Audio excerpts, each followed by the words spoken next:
तो आर्थिक आधार जोड़ा गया आर्टिकल 16 का में 103वां संविधान संशोधन करके, और 16(6) जोड़ा गया जिसमें आर्थिक और आर्थिक वंचना शब्द का जो शब्द था 2019 में जोड़ करके, और इसमें आपको 10% आरक्षण जो है वो जनरल कैंडिडेट के लिए व्यवस्था किया गया।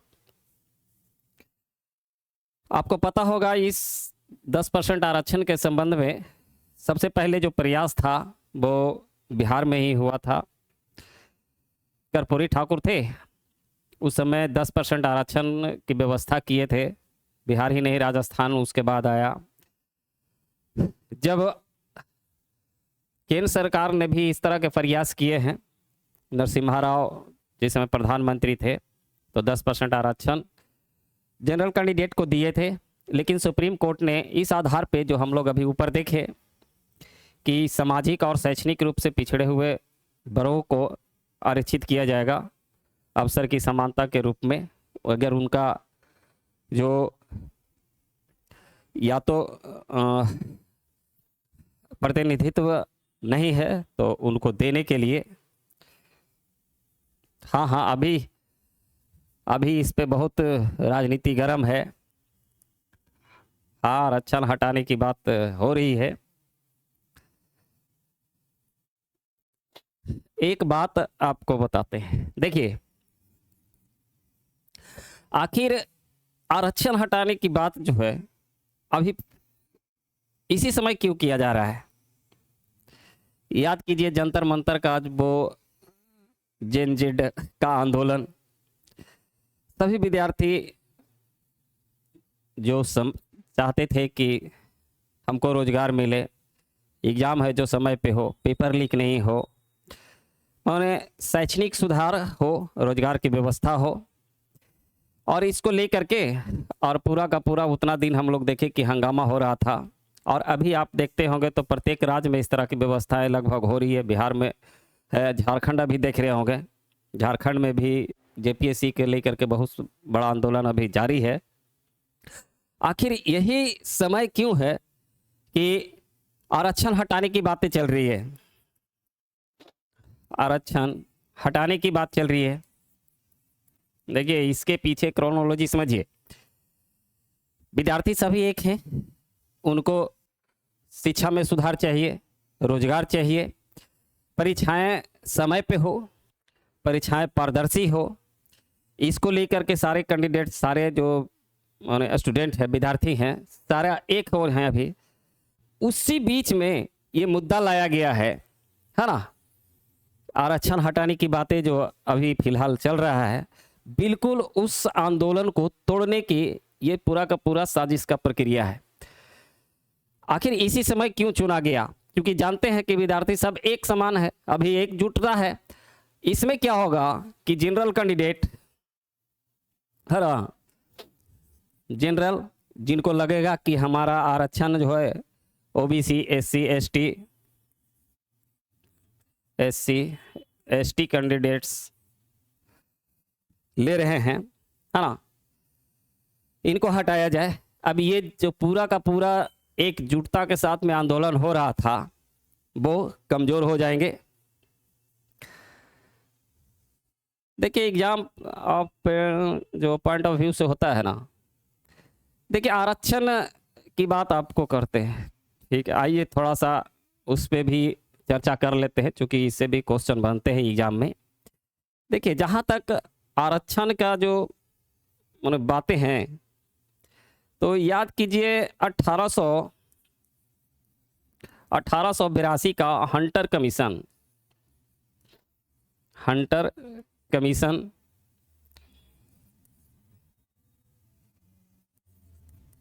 कमीशन ये शिक्षा से संबंधित था। लॉर्ड रिपन उस समय जो गवर्नर थे बोल लेकर के आए थे, और ये जो वुड डिस्पैच था 1854 का, उसी का समीक्षा एक तरह से किया जाना था।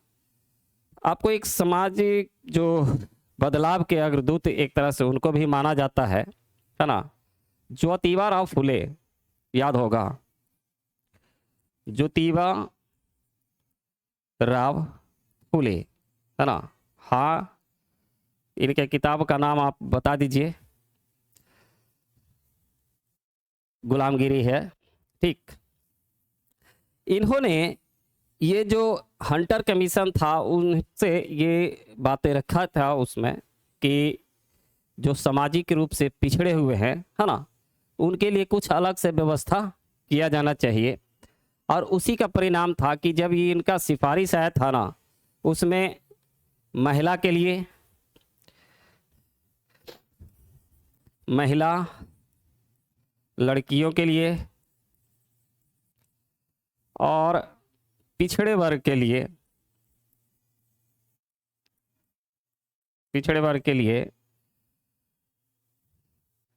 जो माने क्या कहेंगे इसको, हम पिछड़े वर्ग के लिए ऐसी व्यवस्था करने की सिफारिश दिया था कि इनका भी माने विकास हो सके, है ना, इनका भी विकास हो सके।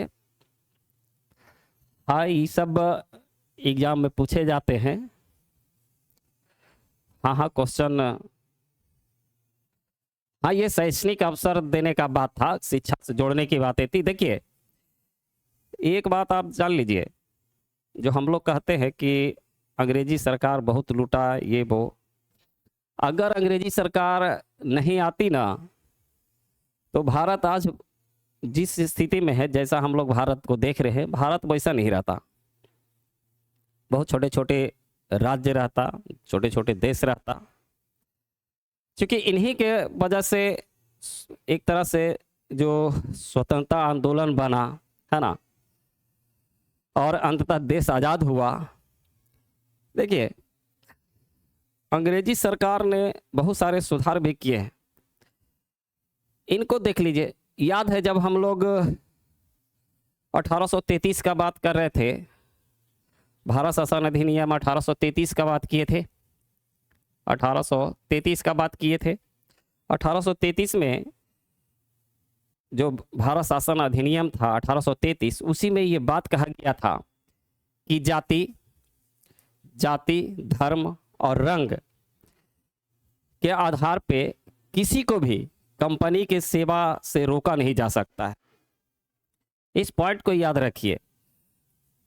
मतलब जिस समय भारत अंधविश्वासों का दौर से गुजर रहा था, भारत में बहुत सारी सामाजिक कुरीतियां भरा हुआ था, नीचे तबके के लोग, जिसको पिछड़ा वर्ग या सामाजिक रूप से पिछड़ा वर्ग कह रहे हैं अभी, उन सब तो किसी के तरह से शिक्षा का अधिकार ही नहीं था। ऐसी व्यवस्थाएं थी कि इनको शिक्षा से बहुत दूर दूर तक नाता नहीं था। हाँ, हर एक्सेप्शन कहीं कहीं होता है, ऐसा बात नहीं है, है ना। तो यहाँ पे सबसे पहले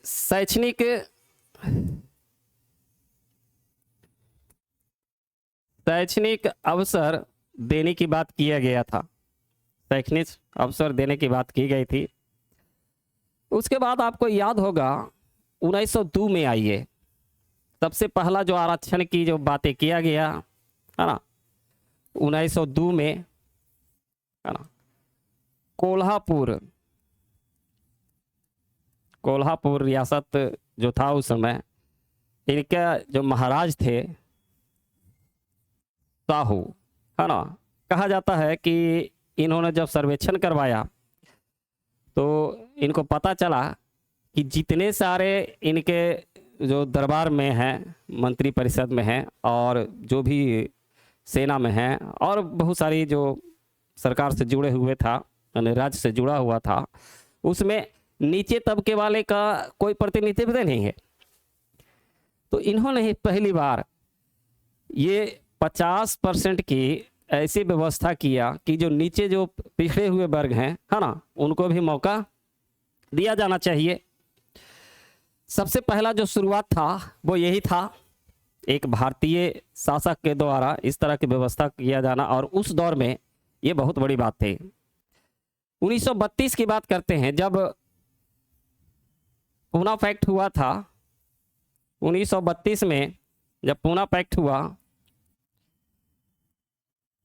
पैक्ट कहते हैं इसको, किनके बीच में?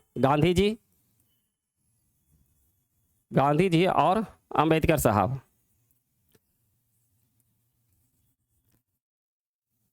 अंबेडकर के बीच।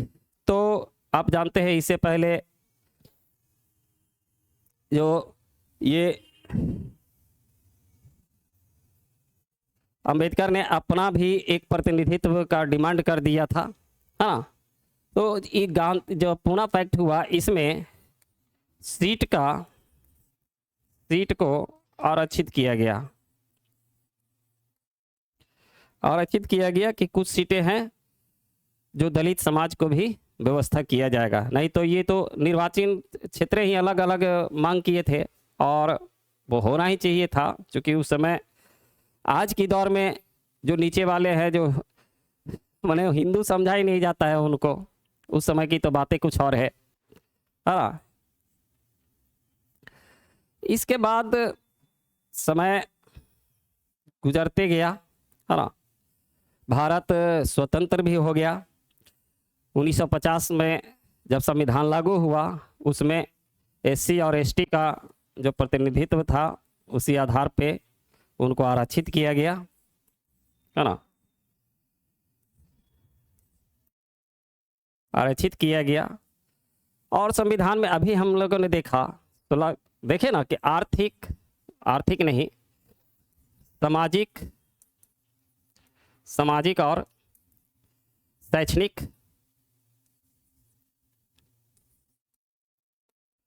शैक्षणिक शब्द का प्रयोग किया गया था। कितना? 16 के 3 में, है ना, जो हम लोग अवसर की समता बात किया गया था। अब सवाल था कि अगर ये होंगे कौन, तो इनके लिए, ठीक है, इनके लिए जो एक व्यवस्था किया गया 1951 में कि एक विशेष आयोग बनाया जाए, है ना, आयोग एक व्यवस्था किया जाए। उसी के तहत 1953 में काका कालेलकर की अध्यक्षता में एक जो शैक्षणिक और सामाजिक रूप से पिछड़े हुए हैं, उनको पहचान के लिए एक आयोग गठित किया गया। इन्होंने अपना जो सिफारिश था 1955 में दिया, ठीक है, लेकिन इनकी सिफारिश का कोई उस पर संज्ञान नहीं लिया गया, कोई ध्यान नहीं दिया गया। 1979 में जनता पार्टी की सरकार बनती है, जनता पार्टी की सरकार बनी और मोरारजी देसाई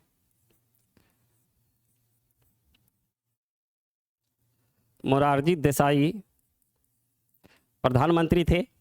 इन्होंने ये जो शैक्षणिक और सामाजिक रूप से पिछड़े वर्ग हैं, उनको पहचान के लिए एक बीपी मंडल जो बिहार के रहने वाले थे, है ना, बिहार के थे, इनका पूरा नाम है बिंदेश्वरी प्रसाद मंडल, इनकी अध्यक्षता में आयोग गठित किया गया,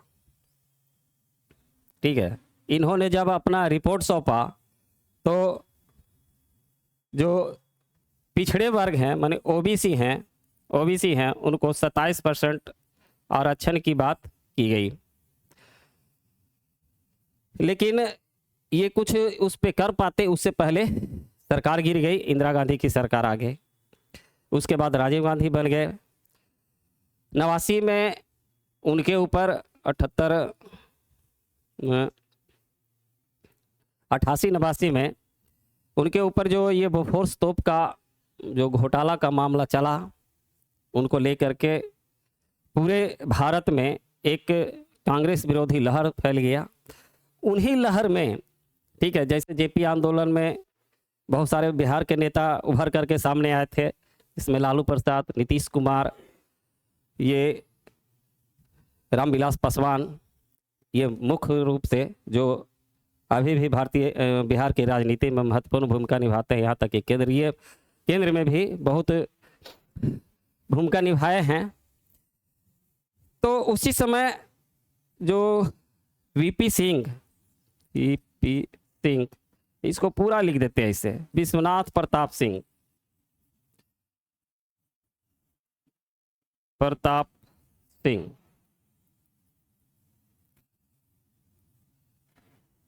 ठीक है। प्रधानमंत्री के सबसे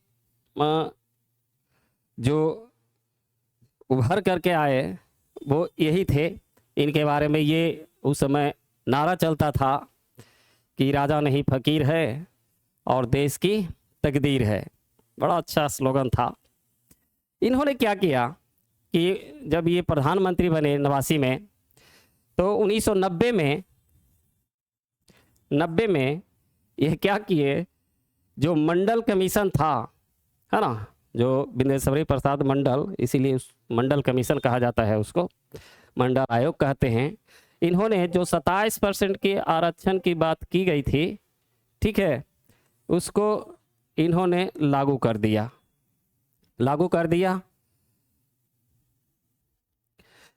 तो 27% आरक्षण को इन्होंने लागू कर दिया। अब जो भारत के नागरिक या जो इनको सर पे बैठा करके रखा था उस समय, और राजा नहीं फकीर है और देश की तकदीर है, ये स्लोगन चलता था। अब वही स्लोगन ये में कन्वर्ट हो गया कि राजा नहीं फकीर है और देश के गद्दार है, ये चलने लगा। परिणाम ये हुआ कि इनको बहुमत सिद्ध न कर पाने के वजह से इनको इस्तीफा देना पड़ गया। तुरंत सरकार पलट गई। जब ये लागू हुआ था उसमें पूरा देश, माने एक तरह से पूरे जितने बड़े बड़े यूनिवर्सिटी हैं, शिक्षण संस्थान हैं, उन सब में इस 27% आरक्षण का बहुत विरोध हुआ, बहुत हंगामा हुआ। कोर्ट में चला गया मामला, है ना, कोर्ट में गया, कोर्ट ने ये कह दिया कि नहीं भाई ये तो सही है ना, आरक्षण तो लागू हो गया। 1952 में क्या हुआ कि इंदिरा साहनी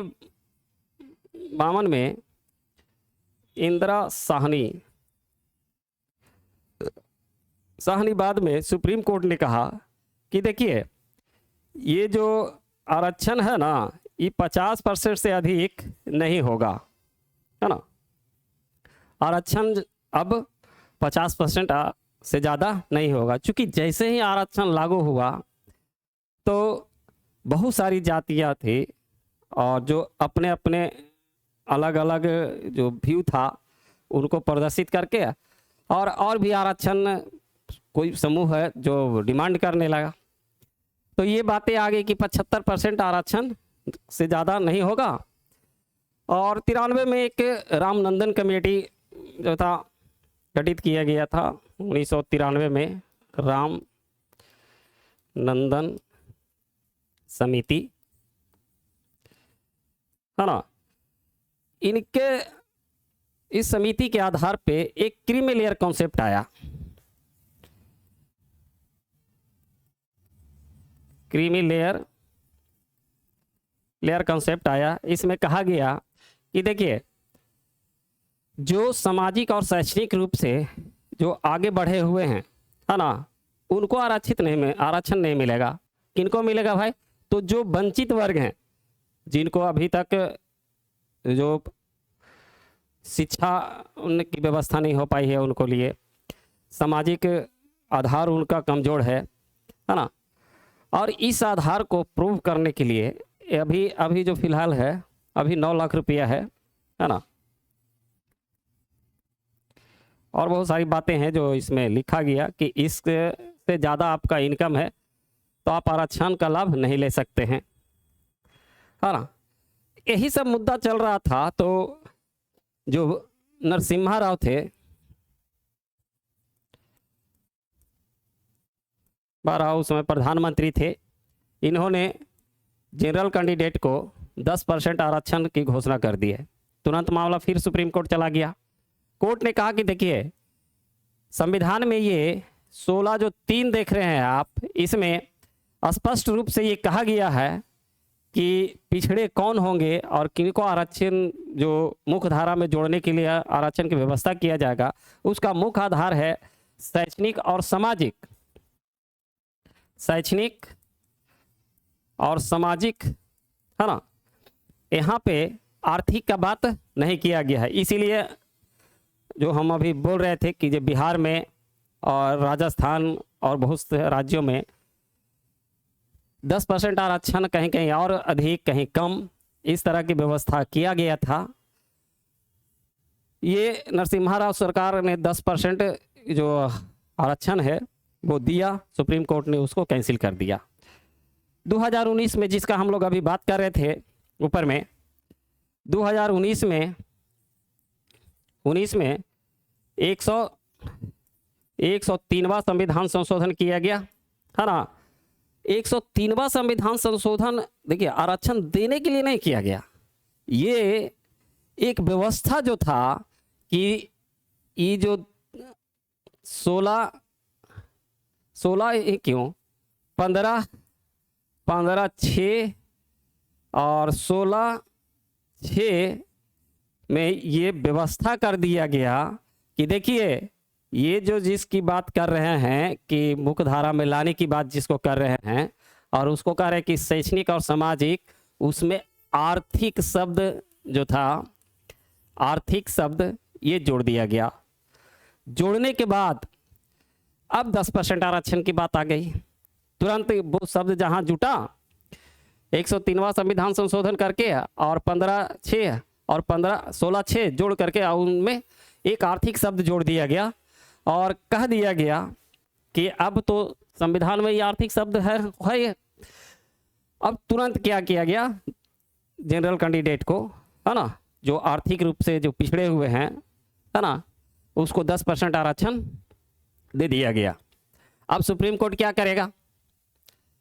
अब क्या, अब तो जब वहाँ पे संविधान में ये जोड़ दिया गया आर्थिक शब्द, तो अब संविधान में जब जोड़ा हुआ है तो सुप्रीम कोर्ट उस पर कुछ नहीं, न्यायिक उसका समीक्षा कर ही नहीं सकती है। हाँ, बात गया वहाँ पे सुप्रीम कोर्ट में मामला गया। अब सुप्रीम कोर्ट ने कह दिया कि ये भैया अब हम क्या करेंगे, अब तो इसका भी व्यवस्था संविधान में कर दिया गया, है ना, अब ये संवैधानिक है, ठीक है, ये संवैधानिक है।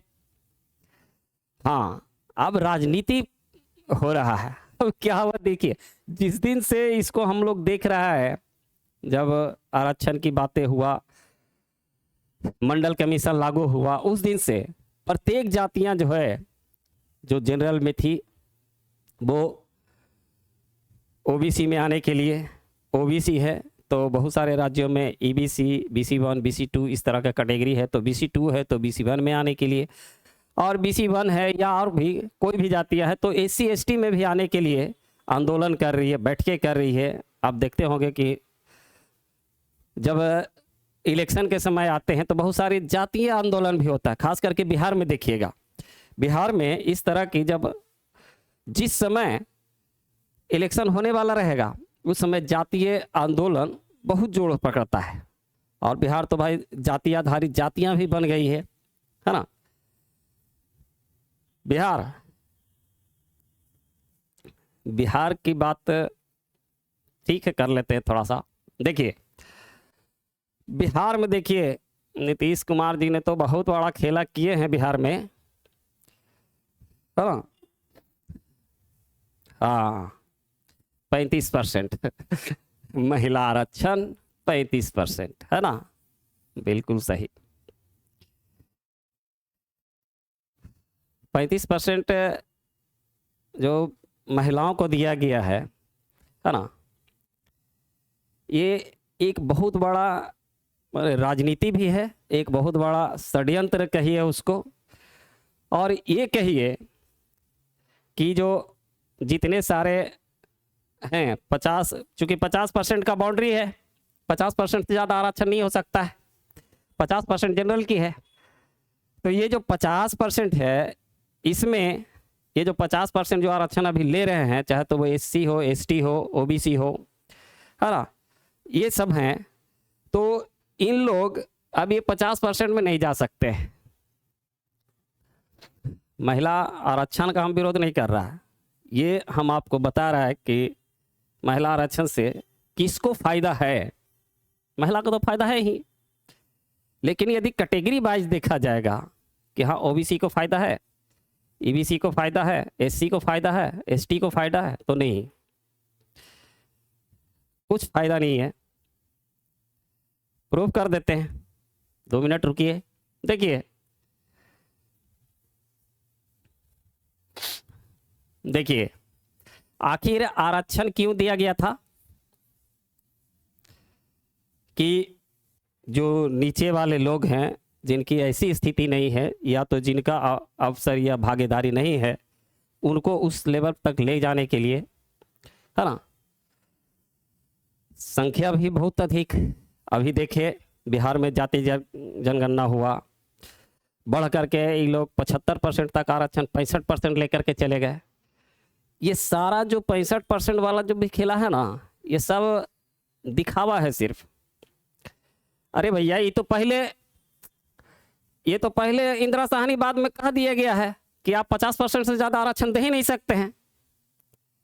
संविधान के अनुसार ये तो 50% आरक्षण दे नहीं सकते, सुप्रीम कोर्ट का निर्णय है। तो आपने ये सिर्फ बरगलाने की कोशिश था, जितनी जिसकी जनसंख्या उतनी उसकी भागीदारी। ये तो कभी नहीं हो सकता था, ये तो यहाँ की सरकार भी जान रही थी। तमिलनाडु का बात अलग है, तमिलनाडु में 69% है, ये तो सही है, लेकिन इन्होंने क्या किया है, आरक्षण ये जो 69% है इनको ले जा करके और 9वीं अनुसूची में जोड़ दिया गया है। 9वीं अनुसूची में जोड़ा गया है, ठीक ना। और 9वीं अनुसूची क्या कहता है, 9वीं अनुसूची में जो विषय हैं वो न्यायपालिका के न्यायिक समीक्षा में नहीं आएंगे। तो अगर आपको ये ला करके जाना ही था तो तुरंत आप उसको 9वीं अनुसूची में ले जाते, लेकिन यहाँ भी एक गड़बड़ है। एक अब सुप्रीम कोर्ट का भी एक और डिसीजन है कि भैया देखिए, अगर लगता है हमको, ठीक ना, कि इसका समीक्षा होना चाहिए तो न्यायपालिका कर सकता है। तो ये वो वाला बात नहीं है, वो खत्म है। वो यहाँ पे दिखाते हैं आपको, देखिए पहले ये जान लीजिए कि मान लिए 100 व्यक्ति है ना, इसको यदि कैटेगरी करेंगे तो 50 सीट और 50 सीट, ये 100 पद का एक वैकेंसी आया है। 50 जनरल होंगे और 50 आरक्षित होंगे, जिसमें आपको SC, ST, OBC बिहार में की बात कर रहे हैं तो ये BC और BC 1 होते हैं। ऊपर से इसकी महिला का है आरक्षण और कुछ विकलांग का भी आरक्षण है। 35% का जो बात है, 35% कहा कि उन्हीं में से हम देंगे, ये हम अलग से नहीं कर रहा है। ये जो व्यवस्थाएं हैं, जितना जैसे OBC को है, इसको बढ़िया से देखिए, इस BC को 12% मिला हुआ है और EBC जिसको हम लोग कहते हैं BC1, इसको EBC है ना, EBC इनको 18% है। SC को बिहार में फिलहाल 1% है और इसको 16 या 15% है। ये है, ये 50% है ना। अब देख लीजिए, जब ये 50% है, अच्छा आरक्षण की व्यवस्था क्यों किया गया था, चूंकि ये कमजोर वर्ग हैं, तो कुछ यहाँ से जो सामाजिक और शैक्षणिक रूप से माने आगे बढ़ चुके हैं, कुछ सीटें था जो जनरल क्लास में ये लोग चले जा रहे थे, है ना। कुछ कैंडिडेट था जिनका रिजल्ट आता था तो कुछ जनरल में भी रिजल्ट हो जाता था, ठीक है। और मैं ये दावे के साथ कह सकता हूँ, या अभी भी आप देखिएगा तो जो भी कैंडिडेट जनरल क्लास में जा रहे हैं, हाँ, तो वो एकदम से टॉप पर नहीं जा रहे थे, माने किसी न किसी तरह से खींच तीर करके और यहाँ पे पहुँच रहा था, है ना। कुछ सीटें जा रहा था, मान लिए कि चलिए 15% जा रहा था, ठीक है, 15% विद्यार्थी था जो इन सब मिल करके और इनका जो जनरल है उनका सीट ले रहा था।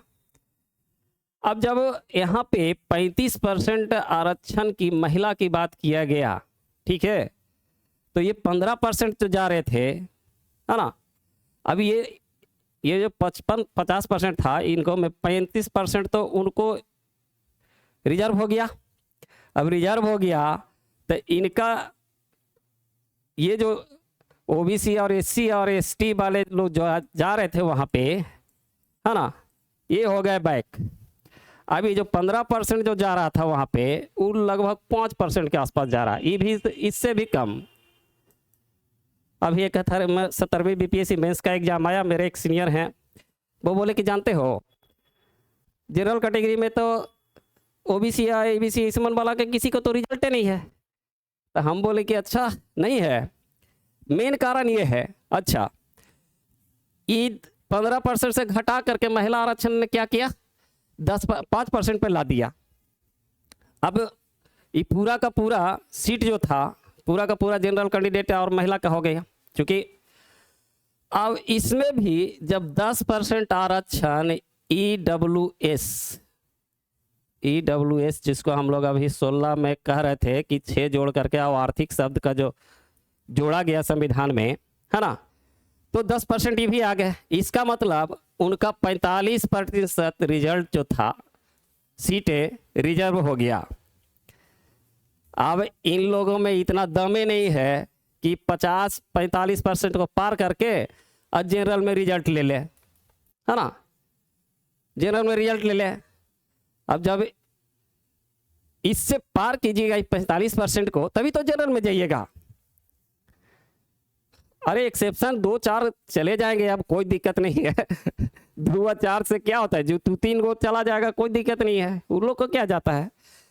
नीतीश कुमार ने यहाँ पे एक गलती कर दिया है। हालांकि महिला का आरक्षण दिया है, आप हर मोड़ पर देखिए बिहार पुलिस महिला खड़ा रहती है, लेकिन ये जो व्यवस्था है ये राजनीतिक रूप से कैसा है, चूंकि वो महिला, हम समझते हैं जहाँ तक महिला कल्याण तो हुआ, लेकिन इसमें बहुत बड़ा राजनीति भी हुआ, ठीक है, ये तो बातें था। नीतीश कुमार जी ने एक और बहुत बड़ा गेम खेला। हम जानते हैं कि नीतीश कुमार जब से मुख्यमंत्री रहे हैं, नो डाउट अच्छा काम किए हैं, लेकिन ये सबसे इनका जो वोट बैंक माना जाता है आज भी बिहार में, तो ईबीसी माना जाता है। ईबीसी वाले को कैसे किए हैं जो देख लीजिए। देखिए, मान लिए, चलिए उसका रख देते हैं, ये है बीसी, ये BC1, SC, ST, इस तरह का व्यवस्था है। खाने की व्यवस्था करते हैं, इनको 12 रोटी मिला हुआ है, इनको 18 रोटी मिला हुआ है, इनको 15 रोटी मिला हुआ है, इनको 1 रोटी मिला हुआ है। संख्या है, इनका सबसे ज़्यादा संख्या है ना। अब देखिए नीतीश कुमार के रीजन में क्या हुआ कि बहुत सारी जनसंख्या को BC से माइग्रेट करके, मतलब यहाँ से उठा करके EBC में डाल दिया गया। BC1 जिसको हम लोग EBC कहते हैं, यहाँ पे डाल दिया गया। खाने वाला यहाँ पे 12 था, 12 रोटी भी था उनके लिए। यहाँ पर भी खाने वाला 18 था, 18 रोटी भी था इनके लिए। यहाँ पे 15 रोटी था, 15 खाने वाला भी था। यहाँ पे तो 1 ही था, 1 खाने वाला था। लेकिन अब यहाँ से जब उठा करके आप यहाँ पे 6 व्यक्ति को मान लिए यहाँ से उठा करके, चूंकि आप भी देखे होंगे बहुत बड़ा जनसंख्या है, जो यहाँ से बहुत सारी जातियों को उठा करके EBC में डाल दिया गया। इनका तो परसेंटेज बढ़ा नहीं, परसेंटेज तो वही रहा, लेकिन संख्या बढ़ गया। कौन बढ़ा? तो जो पहले BC में आ रहे थे, इसका मतलब कहीं ना कहीं ये तो इससे सामाजिक और शैक्षणिक रूप से ऊपर थे, तभी तो जा रहे थे। तो अब देखिए 6 व्यक्ति को यहाँ पे ला गया। रोटियां कितने रह गए हैं? 18 ही है। यहाँ पे कितना रोटियां हैं? 12 है। अब लोग कितने रह गए? 6। अब 6 व्यक्ति मिल करके और 12 रोटी खाएंगे, और ये कितना हो गया? 6 व्यक्ति और आ गए तो ये हो गए 24, है ना। और ये कितने रोटी खाएंगे? तो 18 रोटी। पहले एक व्यक्ति को एक रोटी मिल रहा था, अब वही रोटी जो है 24 व्यक्ति को मिलेगा। फ़ायदा किसको हुआ भाई? तो फ़ायदा इनका हुआ। तो नीतीश जी ने इस तरह से, देखिए, नो डाउट बहुत बढ़िया काम किया है ना।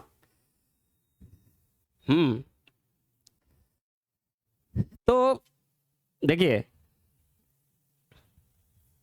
अगर ये तो श्योर है, जब भी इस बार 72वीं का देख रहे हैं, 71वीं का तो हो गया है मेंस, 72वीं अभी होगा, पीटी होगा, उसके बाद मेंस होगा।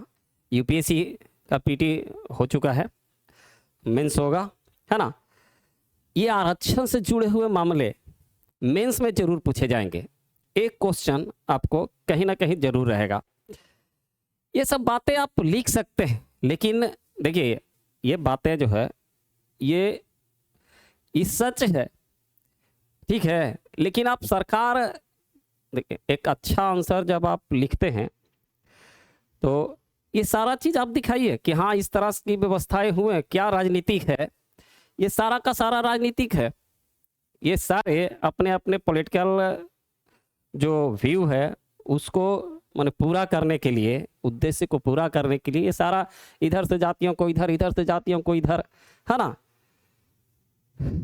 नहीं समझ में आते हैं लोगों को, तो ये सब बातें आप लिख सकते हैं, लेकिन लास्ट में एक अच्छा सा माने कंक्लूजन भी दीजिए, क्योंकि आप सरकार के अगेंस्ट में मत जाइए। व्यवस्था जो बन चुका है उस व्यवस्था को अगेंस्ट में मत जाइए, उसमें सुधार की हो सकती है इस तरह की प्रक्रिया। चूँकि एग्जामिनर जब कॉपी चेक करता है तो आपसे आशा रखता है कि आप एक सिविल सर्वेंट बनने जा रहे हैं, तो आप में उस तरह की क्वालिटी हो मैनेज करने की, ठीक है। तो ये सब था, हम लोग इतना सारा बात लेकर के आ गए, है ना, उस पर चलाया था। अब हम लोग आर्टिकल, हाँ इस पे और कभी बात कर लेंगे इस पे। आर्टिकल 17 को देखते हैं क्या कहता है। हाँ, बड़ा छुआछूत अंत माने अनटचेबल, इसकी व्यवस्था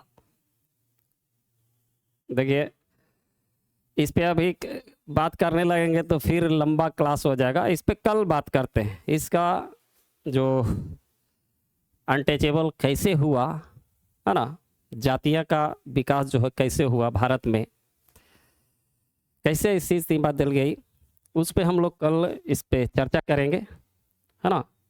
इसको फिलहाल कंप्लीट कर लेते हैं, 17 है 18 है ना, 2 ही आर्टिकल बचा हुआ है, उसको फिलहाल हम लोग देख लेते हैं। हाँ, कल हम लोग इस पे अच्छा से बता देंगे जातियाँ कैसे उभरी, अनटचेबल कैसे आए, है ना।